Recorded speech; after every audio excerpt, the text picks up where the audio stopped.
Hello and welcome to the MMA Live Chat Show. I'm Rich Davie and it's Wednesday, May 14th, 2014. On today's show, we'll be discussing events in MMA news and maybe do a final thoughts segment if time allows. On today's show, we have yours truly, Damon Gazelle, and David Petruick. Thanks for taking part in another show, guys. I appreciate you taking time to be here and joining me to discuss events happening in MMA news. Go ahead and say hello to anybody that might be listening, guys. How's it going, Rich? How's it going, David? Good to have you back. Thank you. How's it going, Damon and Rich? It's been a while, but I am glad to be here for the show, so thank you, gents, for having me. Hey, man, it's good to see you again, stranger. Thank you, sir. All right, let's go ahead and get started here. All kinds of news happening. I know we're probably not going to be able to cover everything that has been going on in MMA news. It's just a constant stream of news in MMA. But let's go ahead and start with the Bellator 120 pay-per-view. Eddie Alvarez, as everyone knows, is out of that because he suffered a concussion during training. So he's not going to be on the pay-per-view card with Michael Chandler. Apparently, Bellator is going to be making the matchup between Chandler and Will Brooks, and that is going to go ahead and become the co-main event. And the kicker is that's also going to become the interim title fight as well. And I don't know about you guys, but I have never seen a champion not be able to fight one fight, and then they create an interim title. What the hell is going on with that? Well, I had seen this come out when I thought it was just kind of one of those things to spark interest, but about him being out of the fight, literally when it happened, and I was like, okay, whatever.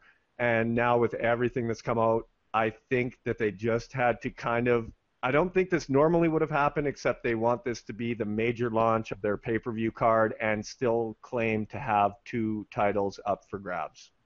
So I think they're just kind of going ahead with their promise to the public as opposed to, I guess, truly respecting what that fight was all about. I mean, this is the trilogy of what have been two matches prior to just phenomenal matches, one going one way, one going the other way.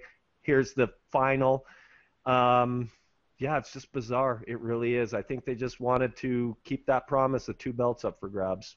Yeah, I think, some people might have paid for the pay-per-view if it was, Chandler and Alvarez, but I don't see a whole lot of people saying that they're going to buy the pay-per-view as it stands now with King Mo and Rampage. I mean, that seems kind of silly. Yeah, every pay-per-view event they've had, two they've tried to put together, and they both seem doomed. They've both been doomed. I don't know. I don't think they have enough of a lineup, really, a roster to actually put on a pay-per-view that people are going to want to spend money to watch, unless they're charging $15. Yeah, I think they're actually just doing the pay-per-view show that they're putting on their big boy pants, and they can sell pay-per-views, which honestly, I think this is going to unfold the same way that the last pay-per-view did, where the day of the event, they're going to go, oh, we've only got 10,000 sales. Let's go ahead and put it on Spike. Yeah, but what do they do with the money that they refund everybody their money? Yeah, they have to refund the money. That's what they did on the last pay-per-view. And I mean, Spike, they'll be ready to grab it in that in-case circumstance. Actually, I'm not going to lie, and I mean, you guys know how much I love the UFC, but this was going to be a pay-per-view I was going to actually spend money on. I was actually, I want to see Shlemenko and Ortiz. I want to see Shlemenko, demolish Ortiz and make him retire forever. Yeah, you know what I mean? You're a masochist. I definitely. I wanted to see that grudge match between Mo and Rampage because you know what? I watched Rampage back in Pride, and then when he came over to the UFC, and you know what? I still have that thing where his howl that he does, and I was a big fan of Rampage too, but when he dissed the UFC the way they did after he left them, after they bailed him out over and again, and they stood by his side when he got in that whole fiasco when he was chased by the cops. I mean, come on. Don't be a douche and then turn around and badmouth the company that made you millions of dollars, My Yeah. now opinion of Rampage is, yeah, he does have that doucheness to him, but I mean, I've seen him in interviews so many times now. I just really don't think he has that. He is not a public persona. He does not know how to talk to people properly or what to say.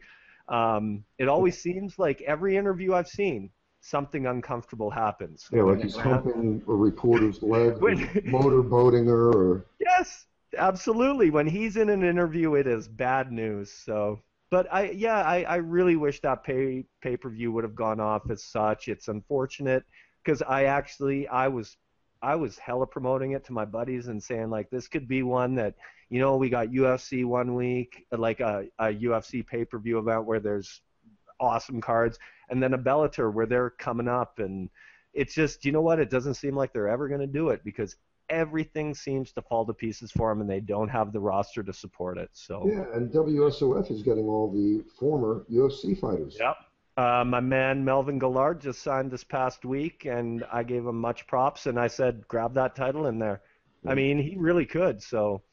Well, everybody seems, well, and as I said on one of the other shows that we did a while back, I don't recall what show it was, but, you know, if you're going to be an ex-UFC fighter and you're going to go to another organization because you got cut or you weren't happy, I mean, aren't you going to want to go to an organization that has the most name recognition as far as talent goes? I do agree, and I mean, I watched the Bellator and WSOF cards, and I can honestly say it seems like the talent that's coming up in the WSOF is actually pretty decent. Bellator seems to be kind of hanging on these names that they have because they're not really getting anybody new, so they're hanging on the Alvarezes and the Chandlers, and now that they got Ortiz and Jackson and King Mo, they're kind of hanging on those names, and WSOF seems like they got hungry young fighters that are really looking to make a name for themselves. Rampage and King Mo, main event now. That's and awesome. They're hoping that people are going to buy that as the main event. Or are you guys going to buy that as the main event? I will go watch it in a bar. Yeah. I mean, for Bellator, I can buy it being the main event, but yeah, Are you going to put out your hard-earned duckies to go pay for a pay-per-view with Bellator? I wouldn't pay anybody to go see Rampage fight. No. I'm going to go get my chicken wings. I'm going to go get my or King Mo for that matter. You know, he's a steroid. Actually, didn't King Mo already lose twice? I want to see King Mo get smashed, and Rampage is going to mash Mo. In my opinion, Mo is not ready for that level. He's never been ready for that level. Rampage isn't even in that level anymore. But he thinks he is. Yeah. That's the important thing, is he thinks he is. We'll see. You know, you got Rampage, who's pretty much washed up, and then you got King Mo, who's a fucking juicer. Both of them have me blocked on Twitter. Are you looking at his record, Damon? Huh? Are you looking at King Mo's record? No, I don't even pay attention to me. Once I find out somebody's a juicer, I don't give a shit about their record. I don't give a shit about them. No, but I'm saying he was supposed to be their great hope for, you know, the light heavyweight division over there, and he got knocked out twice by Emmanuel, didn't he? I don't know. I'd have to look it up. Okay, I could tell neither one of you fellas are Bellator fans. I mean, I like Eddie Alvarez, but you know, other than that, man, they just. I don't watch them all the time because I don't care for Rebney and the way that he's treated fighters, because we've seen over and again how, you know, multiple fighters have spoken up against the organization for the contractual issue. Yeah, he lost to Emmanuel Newton twice. And speaking of fighters against organizations, we gotta speak about the Tim Sylvia thing, because I thought that was kind of interesting because it's a whole awesome. Yeah, that's on the list, but I thought that was a really interesting thing that's happened with. Back to Manuel though. Back to Manuel. Yeah. You're looking at that record now, Damon? Yeah, he lost to him. Twice he lost to him, right? Twice. Yeah. All right. One time by knockout. I don't think. Let me hold on. I wasn't. I got off. Like I said, knocked him the fuck out where he fell over like a giant redwood tree. Boom! He hit him and it was delayed knockout, and then he stood there. Mo stood there for a second and just fell over like a tree.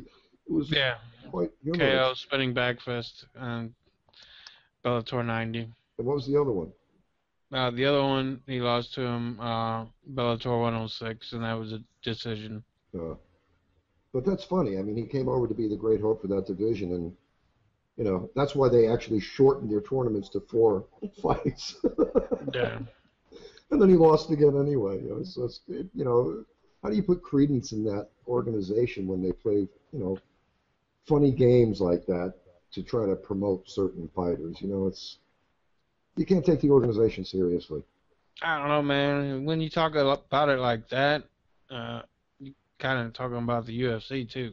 Exactly. Well, that's what I'm saying. But they take it to a new level. you know. You have 8-man tournaments, and then the guy who hoping to be the light heavyweight champion, you fucking put him back in after he gets knocked the fuck out, and you make it a 4-man tournament. Yeah. They're the WCW to the WWE. Yeah. I mean, it is what it is. They see that they get more views and more buys by fighters being douchebags than actually trying to keep the sport legit. Yeah, so but then you get these mouth-breathing, fucking low IQ fans that are just annoying as fuck, But that is your fan base. You go to the sports bar to sit there and watch the fights, and you got these cretins standing there and hooting and hollering like fools, A lot of WWE fans also love the UFC and MMA. So I mean, like I said, there are some sites that I don't even bother because I see certain comments being made, and it's like, oh boy, look at all these fucking tough guy MMA fans, It's like, who wants to even interact with those kind of cretins, Not me. I mean, you're always, whenever you're in a public forum, most of the times, unless you're in a place like the underground where you can't fight or bash, you're always going to have that. Yeah, but I mean, it's just that some of these guys, they claim to be such knowledgeable fans, but they don't know anything other than to act like a tough guy at their keyboard, Yeah. Yeah, people can't look at, a lot of times most people can't look at both sides of an opinion. Everybody's got their opinion, and they don't want to make it look like they're less of a tough guy or whatever. Exactly. By going back against what they've said when somebody brings up a point that's a legit point. I mean, it is what it is. I mean, when you get on forums, you're always going to run into that. So you got to get used to it or don't get on them. All right, so let's wrap this one up here. I guess we all seem to agree here that we will not be putting our bucks down for this pay-per-view event, correct? No. I mean, $15, if it was $15, maybe. How much is it? I have no clue. I don't even Yeah, I don't know either because I'm not even interested. I mean, not even for one fight at Bellator. It's probably like 30 or something. Who knows? I mean, they're not going to go out there and be able to get UFC money for pay-per-views. Don't you guys want to see Shlemenko pound Ortiz's I like Shlemenko or whatever. That dude's a beast. I'd like to see him in the UFC. I'm not really a fan of Tito, but I don't want to see him get injured because we all know he's way past his fucking prime. He shouldn't even be fighting in it.